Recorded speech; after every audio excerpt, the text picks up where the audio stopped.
আব্দুল কাদের জিলানী রহমাতুল্লাহ আলাইহি রাস্তা দিয়ে চলতেছেন। হঠাৎ করে সামনে একটা কুকুর এসে দাঁড়ায় গেল। কুকুর ডাক দিয়া বলে, আব্দুল কাদের, আমার একটা প্রশ্নের জবাব দাও। আমার প্রশ্নের জবাব না দিয়ে কোথাও যাওয়া না। এইবার কুকুর ডাক দিয়া বলে, আব্দুল কাদের, বলো বলো, তুমি ভালো নাকি আমি কুকুর ভালো? এইবার আব্দুল কাদের জিলানী চিন্তায় পড়ে গেলেন। এখন যদি আমি বলি কুকুর তুই ভালো আমি খারাপ, তাহলে আল্লাহর কথার উল্টা হয়ে যাবেন। আর যদি বলি কুকুর তুই খারাপ, আমি আব্দুল কাদের জিলানী ভালো, তাহলে আমার মধ্যে অহংকার চলে আসবে। না না, এই কথা বলা যাবে না।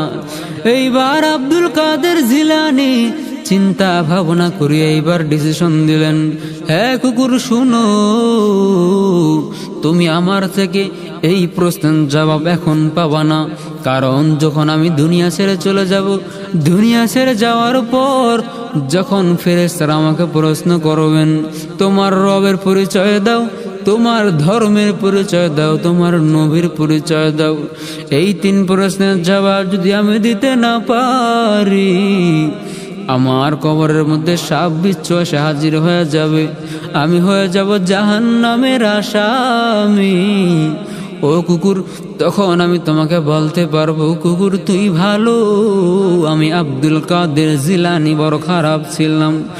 এইবার যখন আমাকে প্রশ্ন করবে, আমি যদি উত্তর দিতে পারি সঠিকভাবে, তাহলে আমার কবরটা হবে জান্নাতের বাগান। তখন আমি বলতে পারবো, কুকুর তুই খারাপ, আমি আব্দুল কাদের জিলানী ভালো। ও কুকুর, আমি মরার আগ পর্যন্ত তোমার এই প্রশ্নের জবাব দিতে পারবো না। যখন আমি দুনিয়া ছেড়ে চলে যাব, তখন তুমি আমার এই প্রশ্ন করিও, তখন তোমার প্রশ্নের জবাব আমি আব্দুল কাদের জিলানী দিয়ে দেব।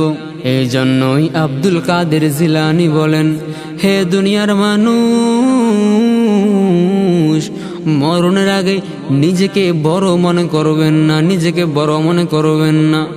আর আমাদের অবস্থা এমন হয়ে গেছে, আমাকে বড় মুফতি সাহেব না বললে ভালো লাগে না, আমাকে বড় আলেম না বললে ভালো লাগে না, বড় শাইখুল হাদিস না বললে ভালো লাগে না। অহংকারে পুরা দেহটা ভরে গেছে। হে দুনিয়ার মানুষ, কখনো অহংকার করবেন না, অহংকার করবেন না। কারণ কাল কিয়ামতের ময়দানে অহংকারীদেরকে আল্লাহ পাক রব্বুল আলামিন পিঁপড়ার মতো করে উঠাবেন। কিয়ামতের ময়দানে আল্লাহ পাক রব্বুল আলামিন অহংকারীদেরকে পিপিলিকার মতো করে উঠাবেন মানুষের আকৃতিতে। এমন ভয়াবহ কিয়ামতের মাঠ। ওই কিয়ামতের মাঠে ফেরেশতারা অহংকারীদেরকে শিকল দিয়ে বেঁধে নিয়ে যাবেন জাহান্নামের দিকে। ওই জাহান্নামের নাম হলো বুলাস। নাম কি বলেন? বুলাস। এ মুমিন, জাহান্নামে নিয়া ওই জাহান্নামীদেরকে রক্ত এবং পুজ পানি খাইতে দেওয়া হবে। এই জন্যই আজ থেকে ওয়াদা করেন, আর জীবনে গুনাহ করবেন না, জীবনে অহংকার করবেন না।